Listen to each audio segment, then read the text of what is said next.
Hello traders and investors. Welcome to Indian share market expectations with the global market cues for December 4th week series. Let's get into the video. Firstly, let's look into the Nifty technical view and the key things to watch with Nifty. Nifty, as you know, it have fallen continuously for 5 straight sessions, ended with 23,587. Sensex ended with 78,041 and Nifty Bank ended with 50,759. Now let's see what are the key things to watch with support and resistance. So Nifty, as we mentioned, 23,587 was the closing for Friday. So the key support is at 23,250, which is November low around 23,250 zone seems to be a crucial support. If this level is broken, then we can expect only 23,000 will remain as a psychological sentimental support. So the immediate resistance with a bounce back can be seen at the range of 23,850 to 24,000 will be the immediate resistance. So broken below 20 DMA levels, which is the 23,826 level is been broken, which is 200 DMA is been a strong, which is level is broken, will become have become a more weakened. Index declined more than 4.76% during last week, which is a massive downfall during this year in weekly trading sessions.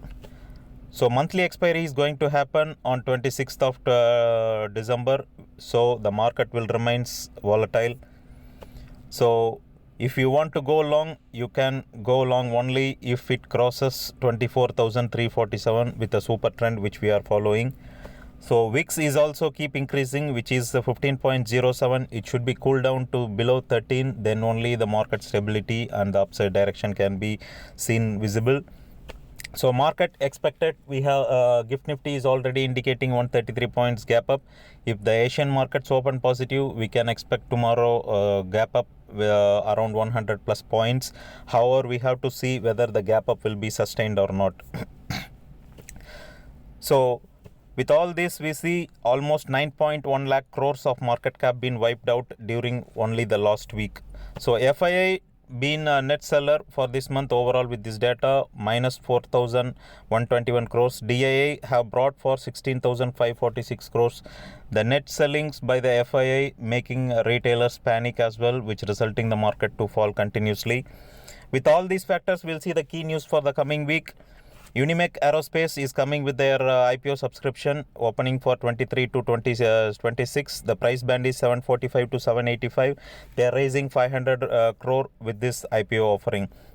UK GDP growth data to be released. 25th December is a market holiday on behalf of Christmas, and the Indian market and US market will remain closed.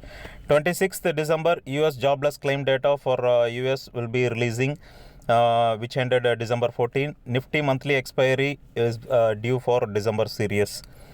December 27, Indian foreign exchange reserves as of dated 13th December will be announced on December 27th. Now we'll see some stock-based news and IPOs. So Siemens shares fall 10% in lower circuit as their capex is not promising and not participating in any crucial segments, which resulted sentimentally the stock to lock in a lower circuit. The stock will fall more further. So this is not the right time to invest on this stock. So Gravita India, they are approving for QIP, which is quality investment plan, at the price of 2,096. The current market price is 2,326. So we have suggested this stock for the Muhurta trading also. This stock have potential to move forward.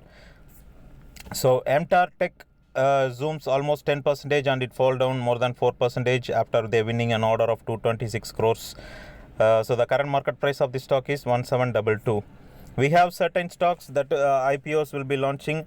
Transrail Listing Limited, Concord Environmental Systems, Dam Capital Advisors, Mamta Machineries, Santan Textiles, New Malayalam Steel, Sensor Paramedicals. All these new IPOs will be opening their subscription from December 19 to December 23, and the allotment will be on December 24.